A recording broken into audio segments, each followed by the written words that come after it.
Bueno, hay temas en los textos sagrados que sinceramente nos exigen hacer una pausa, ¿verdad? Requieren toda nuestra atención y un respeto profundo por la inmensa gravedad de su mensaje. En este análisis vamos a adentrarnos en el libro del Apocalipsis, que nos describe un desenlace sobrecogedor para la historia humana, el juicio final. Es, literalmente, un viaje que nos lleva desde las advertencias divinas hasta la ejecución de una justicia absoluta. Así que con la mente abierta y el espíritu dispuesto es el momento de explorar la magnitud de estas escrituras y descubrir qué nos revelan exactamente sobre el final de los tiempos. Y es que esta etapa marca un punto de inflexión absolutamente crítico en toda la narrativa profética. Durante mucho tiempo, el sonido de las trompetas sirvió como una especie de alarma, una llamada constante al arrepentimiento, avisando de que el tiempo se agotaba. Pero claro, la revelación nos indica que una vez que esas trompetas callan, comienza algo mucho, mucho más terrible. Es justo en este momento cuando el capítulo 16 del Apocalipsis nos describe a 7 ángeles que se preparan para derramar 7 copas de ira sobre la tierra. Es decir, ya no estamos en una fase de aviso, esto es el inicio de la consumación de la ira divina. Llegamos así al momento después de las trompetas, al juicio sobre la tierra.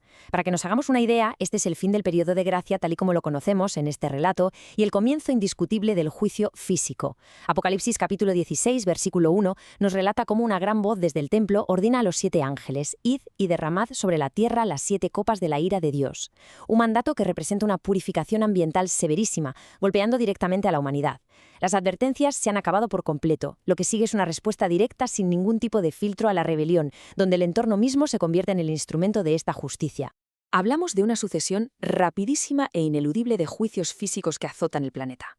Si nos fijamos bien, la primera copa, según el versículo 2, no cae al azar, para nada. Trae llagas malignas y dolorosas específicamente para quienes tienen la marca de la bestia, estableciendo una distinción clarísima desde el minuto 1. Luego la cosa escala exponencialmente. El versículo 3 nos describe cómo la segunda copa convierte el mar en sangre, provocando la muerte de absolutamente todo ser vivo en él. Inmediatamente después, el versículo 4 señala que la tercera copa envenena el agua dulce, transformando ríos y manantiales en sangre.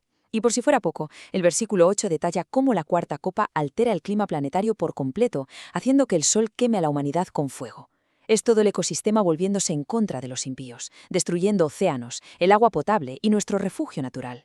Y tras esta destrucción, nos acercamos a la caída del anticristo. Porque claro, hasta ahora el texto nos ha descrito una devastación que es predominantemente física y ambiental. Pero aquí el foco de la profecía da un giro drástico y, la verdad, muy necesario. Ya no se trata solo de la tierra, del mar o del sol abrasador. La atención divina apunta ahora hacia el núcleo mismo del poder terrenal rebelde. Pasamos de los juicios sobre la naturaleza a una guerra espiritual totalmente frontal, librada contra el reino del enemigo, golpeando el mismísimo corazón de la rebelión humana. Esto es exactamente lo que representa la quinta copa, cuyo impacto tiene un objetivo de precisión milimétrica: el trono de la bestia, el centro neurálgico del poder del anticristo. Apocalipsis 16, versículo 10, señala que al derramarse esta copa, su reino se cubrió de tinieblas. Y ojo, porque esto es un golpe devastador al centro de operaciones del mal. Esta oscuridad no es solo que se apague la luz física, no. Es el colapso absoluto de la estructura, de la autoridad y del engaño de este poder maligno. Es la demostración espiritual definitiva de que ningún poder en la tierra, por muy imponente o indestructible que parezca, puede sostenerse cuando choca contra la soberanía divina. Con la autoridad del enemigo totalmente fracturada y sumida en el caos, entramos en la fase de la liberación y el fin. La tensión narrativa aquí se acumula hasta llegar a un punto de no retorno. Es como si la batalla espiritual suprema estuviera alcanzando su pico absoluto. Todo lo que hemos repasado desde la primera copa ha estado preparando el escenario, tanto geográfico como espiritual, para un momento definitivo: la liberación para los creyentes y el cierre de la historia actual del mundo. El final de los tiempos se aproxima ya a pasos agigantados. En este punto de la revelación encontramos un contraste que es inmenso y muy revelador. Por un lado tenemos los versículos 13 y 14 que nos cuentan los efectos de la sexta copa. Espíritus de demonios salen a engañar a los reyes de la tierra en todo el mundo, reuniendo ejércitos descomunales para la batalla de aquel gran día en un lugar llamado Armagedón. O sea, el engaño humano llevado a su máxima expresión global. Pero frente a esto, tenemos la gloriosa respuesta divina en el versículo 15. Cristo advierte que viene de repente, como ladrón. Y esto es clave: no hay una batalla larga y exhaustiva. Con su sola presencia derrota la maldad. Es importantísimo entender esta disparidad.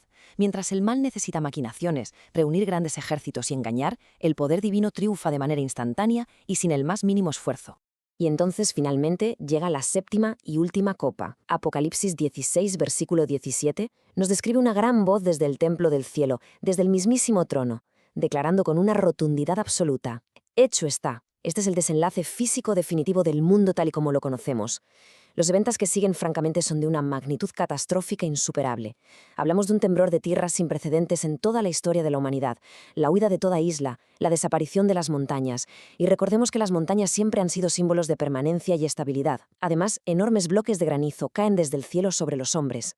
Es la desintegración total de la topografía terrestre, un desmantelamiento físico que sella, de una vez por todas, la victoria espiritual definitiva. Es el final del derramamiento de la ira divina.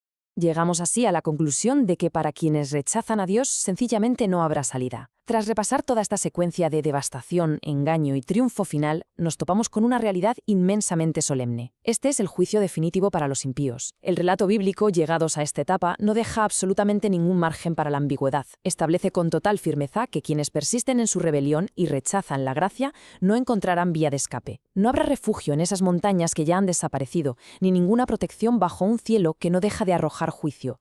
Es la consumación exacta de la justicia divina que se llevaba anunciando tanto tiempo. Pero bueno, toda esta exploración del Apocalipsis y de sus eventos no está ahí simplemente para infundir temor, en absoluto, sino para despertar nuestra conciencia. Ante la promesa inquebrantable de esta justicia última, es imperativo que miremos hacia nuestro interior.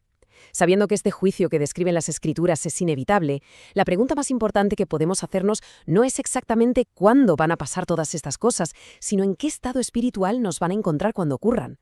Así que nos queda reflexionar profundamente: ¿cómo preparamos nuestro espíritu hoy para la llegada de la justicia divina?